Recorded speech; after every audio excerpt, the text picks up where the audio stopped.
ಮುಂಚೆ ಇಲ್ಲಿ ಉಳ್ಳಾಗದ ಏನಾದೊಂದು ಘಟನೆ ಆದರೆ ಅದು ಸೋಂಕರಿಗೆ ಮಗುವಿಗೆ ಈಗೆಲ್ಲ ಆರಾಧಿಸುತ್ತಿತ್ತು. ಈಗ ಅದು ಇರುವುದಿಲ್ಲ. ಇತ್ತೀಚೆಗೆ ನಡೆದ ಎಲ್ಲ ಕೊಲೆಗಳನ್ನು ನಾವು ಗಮನಿಸಿದ್ದೇವೆ. ಆದರೆ ಮೊನ್ನೆ ನಡೆದ ರೈಮಾನ್ ಕೊಲೆ ಸರ್ ಅದು ಏನಾಗಿದೆ ಅಂತ ಹೇಳಿದ್ರೆ, ಒಂದು ಸ್ವಂತ ಒಟ್ಟಿಗೆ ಒಂದು ಕಲ್ಲು ಅನ್ಲೋಡ್ ಮಾಡಲಿಕ್ಕೆ ಇತರ ಕೆಲಸಗಳಿಗೆ ಒಟ್ಟಿಗೆ ಹೋಗುವ ನಮ್ಮ ದಕ್ಷಿಣ ಕನ್ನಡ ಜಿಲ್ಲೆಯ ಯುವಕರು ಇವತ್ತು ಕೊಲೆಯಾಗುವಂತಹ ಸ್ಥಿತಿ ನಿರ್ಮಾಣವಾಗಿದೆ. ಇದು ಅವರ ಮನಸ್ಸಿಗೆ ಇಂತಹ ಉದ್ದೇಶಗಳು ಬರಲಿಕ್ಕೆ ದ್ವೇಷ ಭಾಷಣಗಳು ಬಹಳ ಮುಖ್ಯ ಪಾತ್ರ ವಹಿಸ್ತಾ ಇದೆ.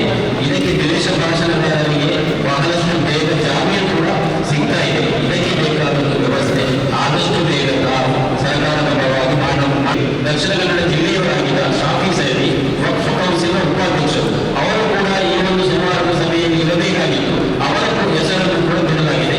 ಇದರ ಏನು ವಿಷಯ